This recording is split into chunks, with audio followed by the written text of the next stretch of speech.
ये जो इतनी प्यारी सी एलिगेंट सी बैग आप देख रहे हैं, इसको बनाने के पीछे एक स्टोरी है। स्टोरी बड़ी इंटरेस्टिंग है।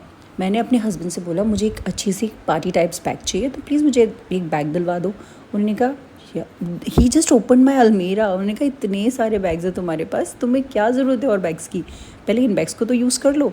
सो मैंने कहा नहीं, मुझे एक नया चाहिए, ये वाले तो मैं ले जा चुकी हूँ, यूज़ कर चुकी हूँ, तो कुछ नया होना चाहिए। बोलते इतने सारे बैग्स तो मैं तुम्हें बता सकता हूँ जो तुमने अभी तक यूज़ नहीं किए हैं।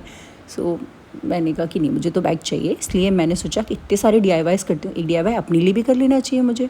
सो मैंने जो चीज़ें पढ़ी थी वो चीज़ें निकाली और बैग बनाने का प्लान किया। सो ये कैनवस वाला जो आपने देखा है, ये मेरे पास पेंसिल पाउच था, पुराना पड़ा हुआ था। सो मैंने उसको लिया, क्लीन कर लिया। करने के बाद मेरे पास फोम फ्लावर्स पड़े थे क्योंकि मैं DIYs करती रहती हूँ। सो मैंने उसको E6000 ग्लू से अच्छी तरीके से चिपका लिया। जब वो एक तरफ लग गए तो मेरे पास इतना भी पेशेंस नहीं था कि मैं दूसरी साइड लगाने के लिए पहले इसको ड्राई होने दूँ। मैंने दूसरी साइड भी उसी समय लगा लिया और इतना सुंदर दिख रहा था, इतना प्यारा दिख रहा था। मैं इतनी खुश हो गई। मैंने कहा अब इसका जो बैग का हैंडल है वो भी मैं अभी बनाऊँगी। सो मैंने बैग का हैंडल बनाने के लिए पर्ल्स थे, उन पर्ल्स को इलास्टिक में अच्छे से पिरो लिया, बहुत सुंदर से दिख रहे थे, और डबल पूरा एक माला बना लिया। आप चाहें तो सिंगल भी उसको रख सकते हैं स्ट्रैंड को। मैंने माला बनाया क्योंकि मुझे डबल चाहिए था, जिससे छोटा सा क्यूट सा वो दिखे और ऐसा ना दिखे कि पाउच क्योंकि लटक सकता है, इसलिए मैंने उसको छोटा ही रखा है हैंडल को। तो दोनों का मेजरमेंट एक दूसरे को व्हाट टू से कॉम्प्लीमेंट करना चाहिए। सो वो कॉम्प्लीमेंट कर रहा था, इतना सुंदर दिख रहा था। सो अच्छी तरीके से मैंने ये देखिए फ्लावर्स बढ़िया तरीके से लगाए। कलर कॉम्बिनेशन का बहुत ध्यान रखा है कि कौन से कलर्स प्यारे लगेंगे, किसके साथ अच्छे लगेंगे। सारे कलर्स को अच्छी तरीके से चिपकाने के बाद फिर वो हैंडल लगाया था। तो हैंडल मैंने ना उसको स्टिच किया है। स्टिच करने का रीज़न ये था क्योंकि पर्ल्स में वेट ज़्यादा होता है और अगर मैं उसको स्टिक करने की कोशिश करती तो वो हो नहीं पाता। आप हॉट ग्लू गन भी यूज़ कर सकते हैं अगर आप कैनवस बैग यूज़ कर रहे हैं तो, बट मेरी हॉट ग्लू गन ख़राब हो गई थी तो मैंने डिसाइड किया कि मैं E6000 ग्लू यूज़ करूँगी। अगर आप उसको स्टिक करने बैठते तो स्टिच करने बैठते फ्लावर्स को तो फोम फ्लावर्स टूट सकते हैं। सो मैंने उसको वो आइडिया ड्रॉप किया और E6000 ग्लू यूज़ करके सारे जितने फ्लावर्स थे बहुत सलीके से खूबसूरती से बिल्कुल लाइन में लगा दिए।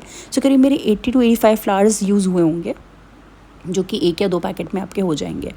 और बहुत सस्ते आते हैं फ्लावर्स, बहुत बिल्कुल महंगे नहीं आते, सस्ते से आते हैं। जितना आप मार्केट से कोई भी चीज़ खरीदोगे उससे बहुत सस्ता पड़ेगा ये बैग आपको।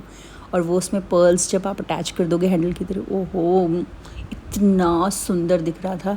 सो मैंने जब अपनी सिस्टर को दिखाया, देखिए मैंने बैग बनाया, तो शी सेड कि ये बैग तो मुझे चाहिए। और मेरा दिल कर रहा था कैसे दूँ, ये तो मैंने अपने लिए बनाया। तो आप बताइए मुझे अपनी सिस्टर को बैग देना चाहिए या नहीं देना चाहिए। अगर ये हैंड बैग मैं उसको दे दी तो मुझे नहीं मिलेगा, बट अगर आप लोग मुझे कहेंगे कि दे दो तो आप लोगों के लिए तो कुछ भी, मैं अपना बैग भी दे दूँगी। सो बहुत ही सुंदर बनकर तैयार हुआ था। So do try it. कौन से कलर्स, कौन सी फोम फ्लावर्स आप यूज़ करने वाले, वो ज़रूर मुझे बताइएगा। और ये आपके जो फ्रेंड्स जिनको ऐसी चीज़ें बनाना पसंद है उनसे ज़रूर शेयर कीजिएगा। So to don't forget to subscribe, like and share my channel. और उसको देखिए, बनाइए, कमेंट सेक्शन में बताइए आपको कैसा लगा। और अगर आपको लगा कि इसमें कुछ और बेटर हो सकता था तो वो भी बताइए। अभी मैं ये पूरी सीरीज़ लेकर आ रही हूँ कलरफुल चीज़ों की रिलेटेड विद दी फेस्टिविटीज़, क्योंकि इतने festivals are on head. So it's better we should make things now. और अब स्टार्ट करेंगे तो हमारे पास फेस्टिवल्स पे नई नई अच्छी अच्छी चीज़ें अवेलेबल होंगी। सो मैं अभी से बनाना शुरू कर दिया है। तो ये मेरे पहला वीडियो उसके लिए, और बहुत सुंदर बना था सच में। And thanks so much for watching. Do subscribe my channel. Bye bye.